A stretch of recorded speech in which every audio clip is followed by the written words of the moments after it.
Hey, my beautiful angels, it's Josie Grouse. Welcome to Soul Awakening channel.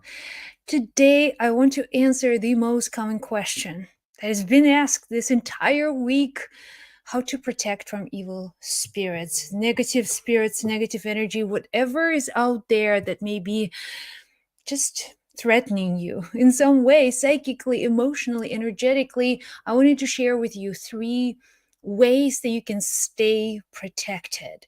So, the first thing to understand about spirits is that we live in the soup of energy, and spirits aren't somewhere out there on another planet, and when there's an open portal they just sneak in and try to terrorize us. Spirits are here. We all share this space. Earth needs us, human beings. It also needs evil spirits for whatever reason. It's a shared space, and learning to not to react to any negative energy is the first step to be protected. Is that energetic strength that you build when there's nothing out there that can really truly threaten you. So the first thing to understand about spirit world is this concept of fear, because fear on its own, it's like a magnet to any negative energy to come in and you know be interested in you for whatever reason.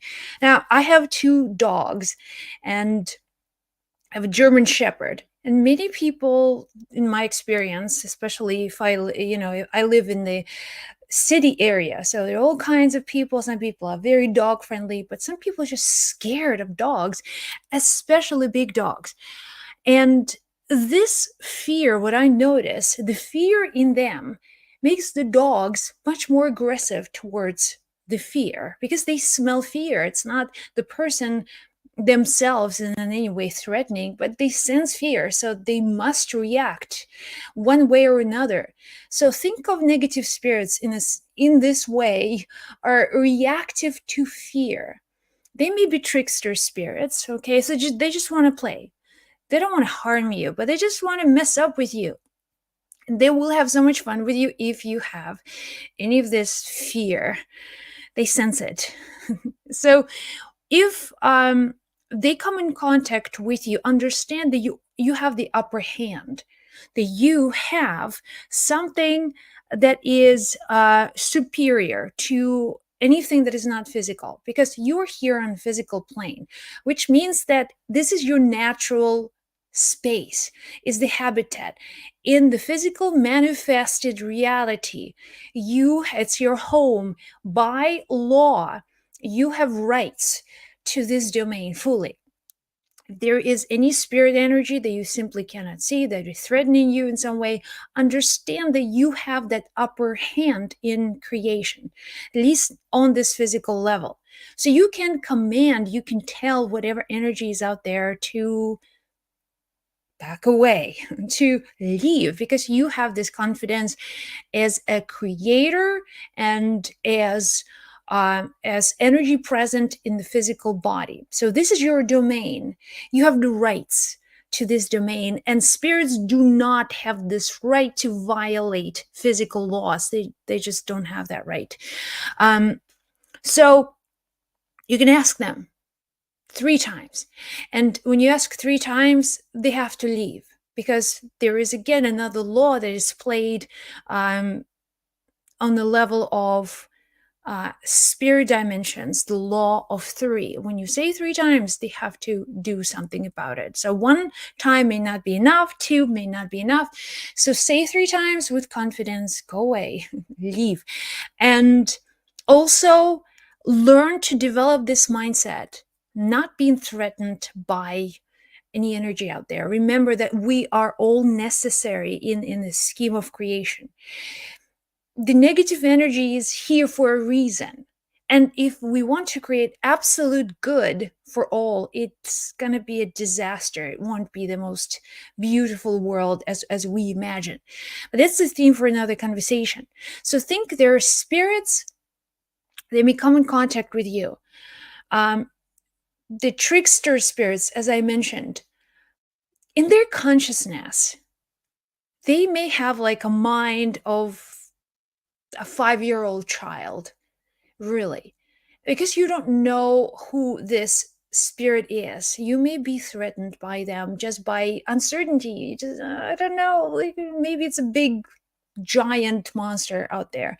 Most of the times, these spirits who trigger you, they have minor significance in the level of, let's say, evil spirits. So they will play with you, they will mess things around for you, and you can actually learn to use them to your advantage. Sometimes these are the spirits that you want to ask if you lost your keys.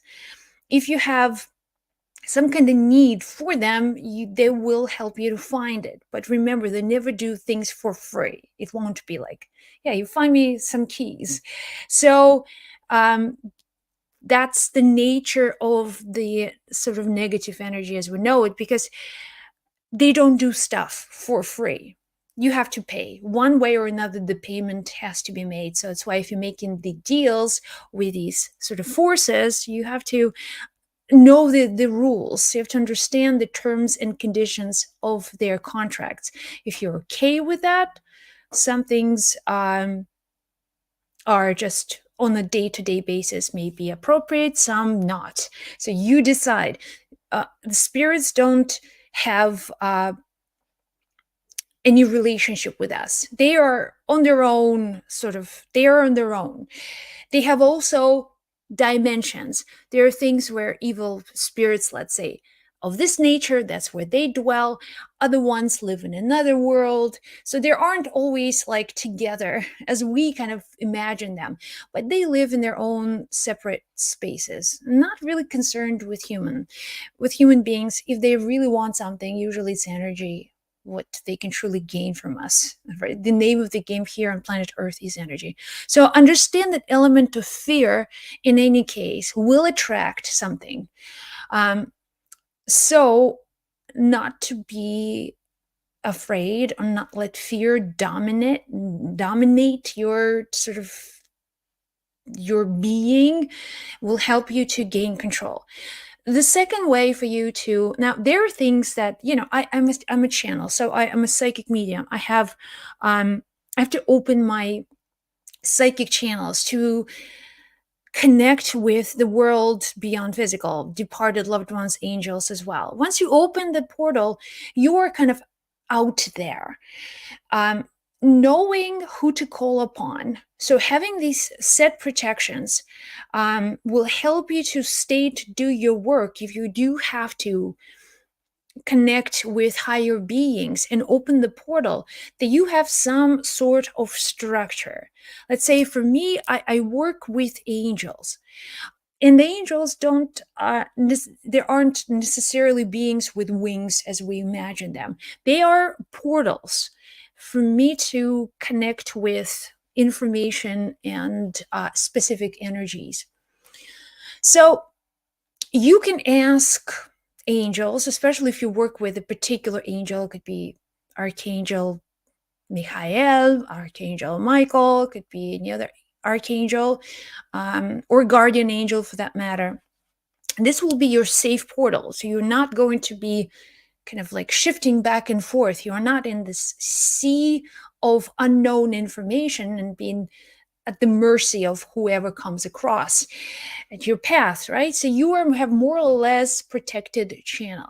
I had situations when, especially at night or in moments, during like sleep, something just begins to open up, and I feel sometimes just passing energies or just very like not pleasant. Okay, not pleasant. So in these moments I would feel and call upon archangels, Archangel Michael, especially when I would stick to Archangel Michael and sort of demanding that the force of the archangel is present with me right now, right now. Because if you are in contact physically with some kind of unpleasant energy, it feels like it's kind of like psychically connected with you. So when you call upon Archangel Michael, right? So you just say, Michael, Michael, Michael, Michael, protect me, give me the sort of channel of protection, protect me with your light.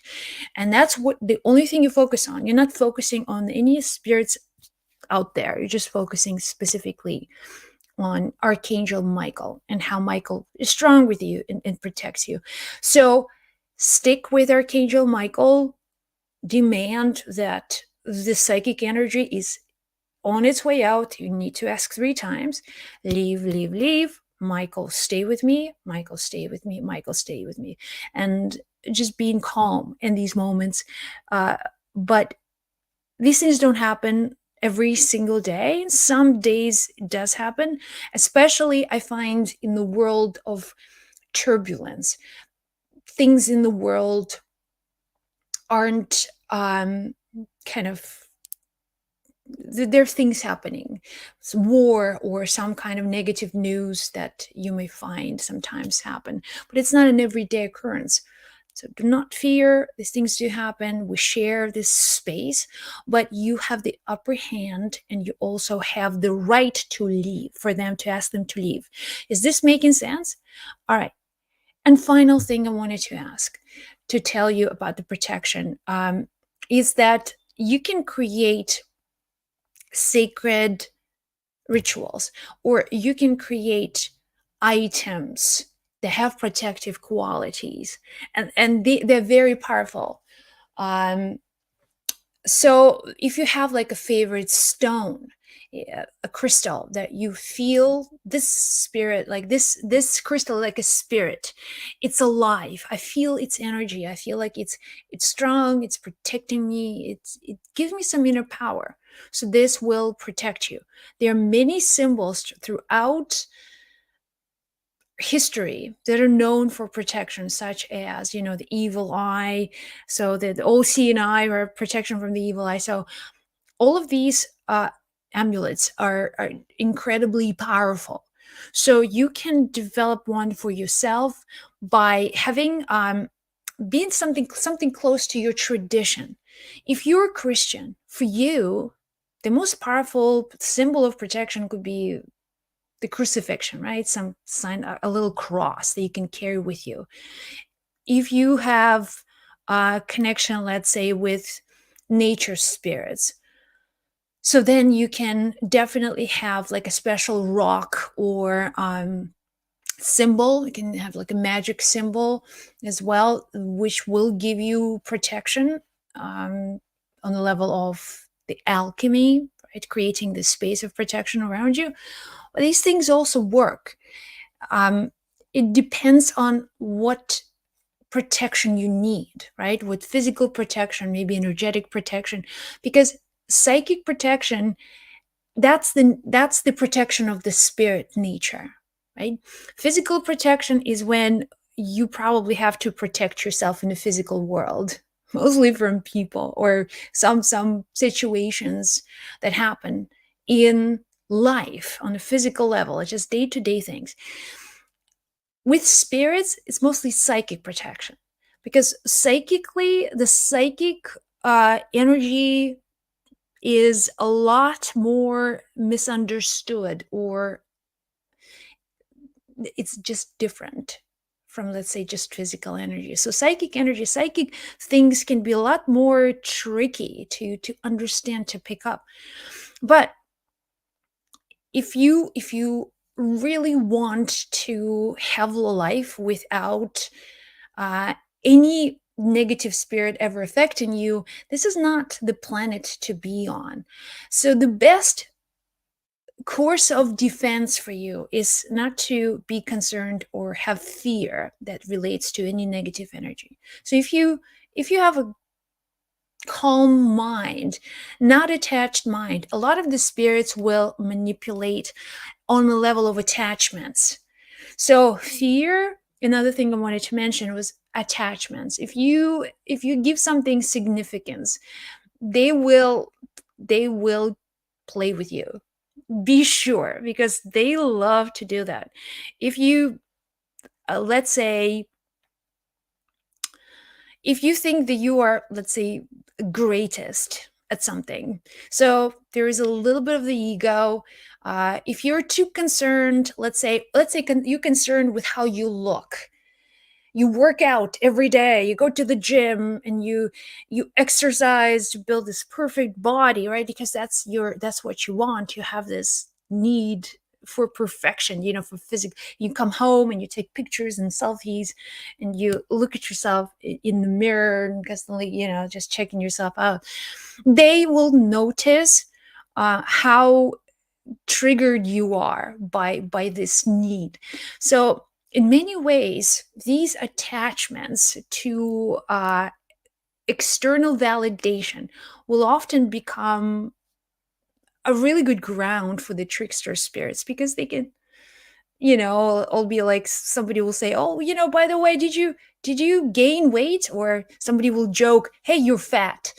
And you'll be like, so offended, and you know that this doesn't even make sense. It's like, but then somebody says something that hurts you or hurts your ego in your pursuit of perfection. That's by design. Is for you to, because somehow these spirits have a permission to decrease the level of significance. If something is so significant for you, there is an imbalance, and nature wants things to be balanced out. So you'll find that the more attached you are to a certain thing, to your own significance, your own importance, there will be often things happening for you to trigger you in some way.